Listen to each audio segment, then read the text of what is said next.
দ্বিতীয় শ্রেণীর সুপ্রিয় শিক্ষার্থী, আসসালামু আলাইকুম ওয়া রাহমাতুল্লাহ।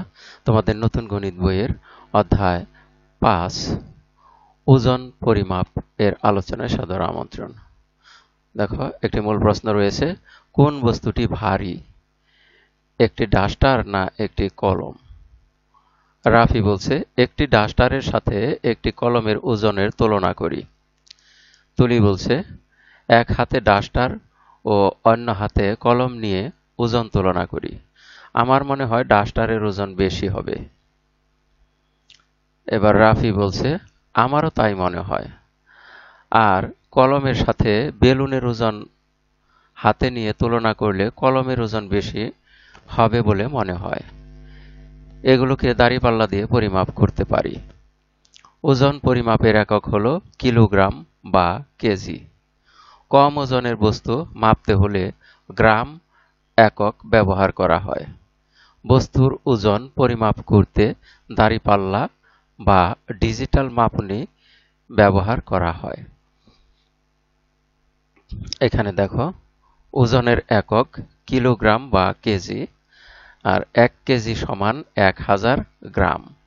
আমরা কম ওজন পরিমাপ করার জন্য গ্রাম ব্যবহার করব এবং বেশি ওজন মাপার জন্য আমরা কেজি ব্যবহার করব।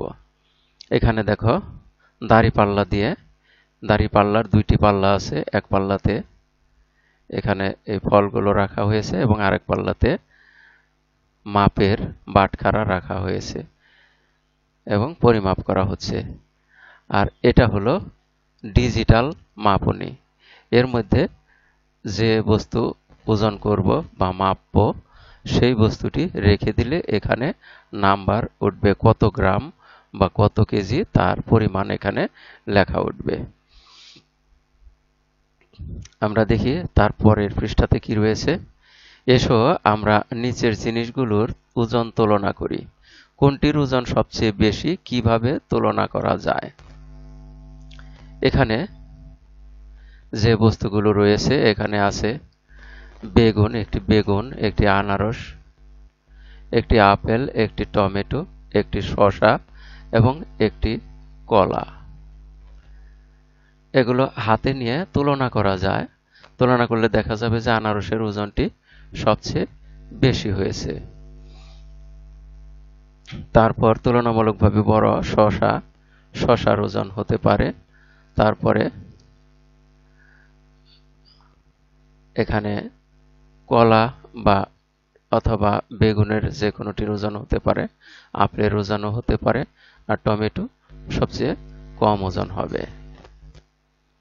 আমরা ওজন মাপার জন্য এখানে দেখো বাটখারা ব্যবহার করতে পারি 5 গ্রাম, 10 গ্রাম, 20 গ্রাম, 50 গ্রাম, 100 গ্রাম, 200 গ্রাম, 500 গ্রাম এবং 1000 গ্রাম বা 1 কেজি। এইরকম মাপের বাটখারা বাজারে পাওয়া যায়।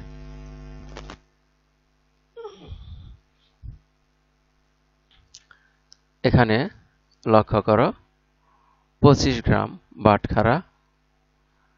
25 গ্রাম ওজনের বাটখারা সাধারণত পাওয়া যায় না। সেক্ষেত্রে 25 গ্রাম আমাদের তৈরি করতে গেলে এরকম 10 গ্রাম, 10 গ্রাম আর 5 গ্রাম, অথবা 20 গ্রাম আর 5 গ্রাম মিলিয়ে 25 গ্রাম আমরা বাটখারা তৈরি করতে পারি। তারপরে আসো তার পরের পৃষ্ঠায় দেখি। এখানে 50 গ্রাম সরাসরি একটি বাটখারা পাওয়া যায়। এছাড়াও আমরা 20 গ্রাম আর 10 গ্রাম মিলিয়ে 50 গ্রাম ধরতে পারি। এছাড়া 20 গ্রাম, 10 গ্রাম, 10 গ্রাম, 5 গ্রাম, 5 গ্রাম মিলিয়েও আমরা 50 গ্রাম বাটখারা হিসেবে এগুলো ব্যবহার করতে পারি 50 গ্রাম ওজনের ক্ষেত্রে। এখানে 100 গ্রাম বাটখারা। 100 গ্রাম বাটখারা সমান দুইটি 50 গ্রাম বাটখারা, অথবা একটি 50 গ্রাম বাটখারা, দুইটি 20 গ্রামের বাটখারা এবং একটি 10 গ্রাম বাটখারা।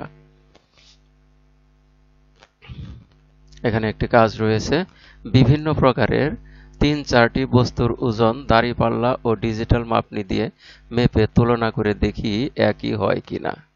সেক্ষেত্রে আমরা এখানে যে বস্তুগুলো রয়েছে এগুলোর ওজন পরিমাপ করতে পারি। যেমন আনারস আমরা প্রথমে বাটখারা দিয়ে মেপে দেখব যে কত গ্রাম হয়, তারপর ডিজিটাল মাপ নিতে গিয়ে ঠিক তত গ্রাম হচ্ছে কিনা সেটা আমরা দেখতে পারি।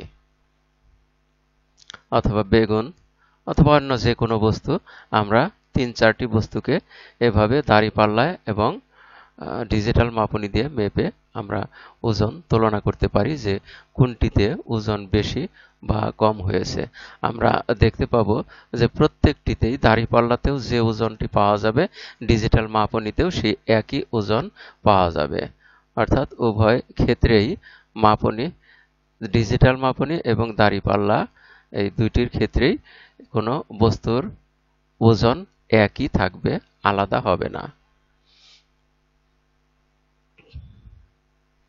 আর এর মধ্য দিয়ে আমরা এই পাঠের শেষ প্রান্তে এসে পড়েছি। এতক্ষণ ধৈর্য সহকারে সম্পূর্ণ ভিডিও দেখার জন্য তোমাদের সবাইকে জানাই অনেক অনেক ধন্যবাদ। সেই সাথে পরবর্তী ভিডিও দেখার আমন্ত্রণ রইল।